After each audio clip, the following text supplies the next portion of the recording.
7 November 1900 हा दिवस doctor Babasaheb Ambedkar यांचा शाळा प्रवेश दिवस। हा दिवस शासनाने विद्यार्थी दिवस म्हणून साजरा करण्याचे ठरविले असून उच्च प्राथमिक मराठी शाळा शिरोली यांच्या वतीने शाळेमध्ये विविध कार्यक्रमांचे आयोजन करण्यात आले। शिक्षक वृंदांमध्ये सहाय्यक शिक्षिका छाया शिंदे मोहाडे, सहाय्यक शिक्षिका म्हस्के कटकमवार, सहाय्यक शिक्षिका बिजनी आणि विषय शिक्षक सिसले, केराम, देशमुख, गोबाडे यांनी कार्यक्रमाचे नियोजन करून विद्यार्थी दिन यशस्वी संपन्न केला। शाळेत शिक्षकांनी विद्यार्थ्यांना या दिनाचे महती भाषणाद्वारे पटवून सांगितले।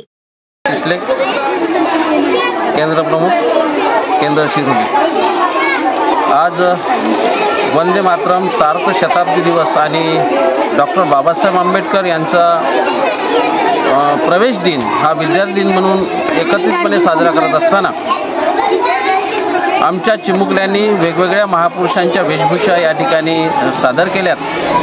वेशभूषेनंतर त्यांनी त्या महापुरुषांचे विचार जेव्हा सांगितले तेव्हा सर्वांसाठी ते प्रेरणादायी होते आणि हाच उपक्रम राबवत असताना आपण विद्यार्थ्यांनी बनवलेले पुष्पगुच्छ आणि ग्रीटिंग कार्ड याचं प्रदर्शनसुद्धा लावलेलं आहे। ग्रीटिंग कार्ड आणि पुष्पगुच्छ पाहिल्यानंतर आपल्या लक्षात येतं की विकतच्या वस्तूपेक्षा विद्यार्थी कुशलतेने जे बनवतात त्याची किंमत आपल्याला करता येत नाही। तर अशा या दोन्ही दिनानिमित्त जिल्हा परिषद उच्च प्राथमिक शाळा शिरोलीचे विद्यार्थी विविध उपक्रमाच्या अंतर्गत यशस्वी होतील अशी मी त्यांना शुभेच्छा देतो आणि ही शाळा दिवसेंदिवस प्रगतीपथावर जावो अशी निसर्गाला सदिच्छा व्यक्त करतो आणि थांबतो। धन्यवाद। हा दिवस विद्यार्थी दिवस म्हणून जाहीर झाल्यामुळे या दिवसाला अधिकच उजाळी आली व डॉक्टर बाबासाहेब आंबेडकर हे जन्मभर विद्यार्थी होते। जन्मभर त्यांचा प्रचंड अभ्यास सुरू होता। तसेच अभ्यासू बाबासाहेब हे आजच्या विद्यार्थ्यांसाठी एक उत्तम आदर्श आहेत। प्रज्ञाशील करुणा यांचा त्यांच्यात झालेला संगम विद्यार्थ्यांना नक्कीच अनुकरणीय आहे। बाबासाहेबांनी आयुष्यभर जोपासलेले स्वातंत्र्य, समता, बंधुता, मानवता, वैज्ञानिक दृष्टिकोन इत्यादी गुण विद्यार्थ्यांमध्ये लहानपणीच रुजणे आवश्यक आहे। मी भारताची पहिली महिला राष्ट्रपती होय, राष्ट्रपती प्रतिभाताई पाटील। मला तुम्ही सर्वजण भारताची पहिली महिला राष्ट्रपती म्हणून या नावाने ओळखतात। धन्यवाद। जे काही बरं वाईट होईल ते बघून आम्ही काही मुंगसाच्या घरी जन्मलो नाही, आम्ही वाघाच्या घरात जन्मलो। कुणाची वाकडी नजर टाकली तर त्याची काय होईल? त्याची गय केल्या जाणार नाही।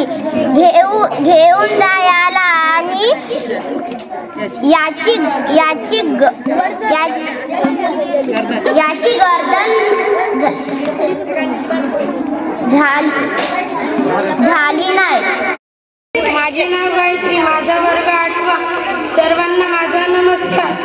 मर्दों में भी जान डाल दो उनकी ऐसी कहानी है, मर्दों में भी जान डाल दो उनकी ऐसी कहानी है, और वो कोई नहीं हमारी झांसी वाली रानी है। माझ्या शाळेचे नाव जिल्हा परिषद उच्च प्राथमिक मराठी शाळा शिरोली। माझं नाव ईश्वरी। मी केलेल्या वेशभूषेचे नाव सावित्रीबाई फुले। सावित्रीबाई फुले यांचा जन्म 3 जानेवारी 1831 रोजी सातारा जिल्ह्यातील नायगाव येथे झाला। धन्यवाद। जिल्हा परिषद उच्च प्राथमिक मराठी केंद्र शाळा शिरोली। माझे नाव प्रणय प्रेमदास चव्हाण। मी कोणत्या वेशभूषेत आले? डॉक्टर बाबासाहेब आंबेडकर। मी डॉक्टर बाबासाहेब आंबेडकर बोलते। शिका, संघटित व्हा आणि संघर्ष करा हा माझा नारा आहे। धन्यवाद। त्या शाळेचे नाव जिल्हा परिषद उच्च प्राथमिक मराठी शाळा शिरोली। मी सावित्रीबाई फुले आहे। ज्ञान नाही, विद्या नाही, ते घेण्याची गोडी नाही। बुद्धी असूनही चालत नाही। यात फक्त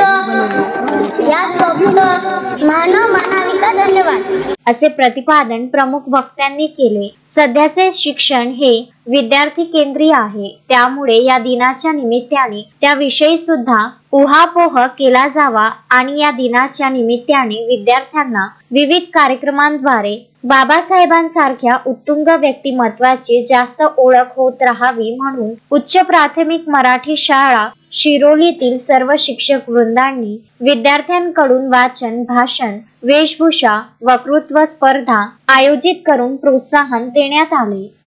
आमची शाळा जिल्हा परिषद उच्च प्राथमिक मराठी शाळा शिरोली या ठिकाणी यावर्षी 241 विद्यार्थी शिक्षण घेत आहे. शाळेमध्ये आम्ही आमच्या शाळेची दरवर्षी विद्यार्थी पटसंख्या ही वाढत आहे. तसेच आमच्या इथं विविध उपक्रम व शाळेमध्ये राबविले जातात. तसेच शालेय प्रोत्साहन आहार सुद्धा आम्ही विद्यार्थ्यांना चांगल्या प्रकारे देण्यात येतो. तुमचं पद काय मॅम? मी सध्या प्रभारी मुख्याध्यापिका आहे आणि या ठिकाणी 9 शिक्षक कार्यरत आहेत. सार्थ शताब्दी महोत्सव तसेच विद्यार्थी प्रवेश दिनानिमित्त आज जिल्हा परिषद प्राथमिक केंद्र शाळा शिरोली या ठिकाणी अनेक उपक्रमाचं आयोजन करण्यात आलं. सोबतच महादीप यवतमाळ जिल्हा परिषदेची आयोजित असलेली परीक्षा, त्या परीक्षेमध्ये आमच्या केंद्र शाळेचे शिरोली शाळेचे 8 विद्यार्थी पहिल्या फेरीसाठी पात्र झालेले आहेत. त्यांचं सुद्धा या ठिकाणी पालकाच्या वतीने आणि शाळेच्या वतीने स्वागत करण्यात आलेलं आहे. धन्यवाद. नितीन कुरमेरकर, विदर्भ न्यूज, घाटंजी.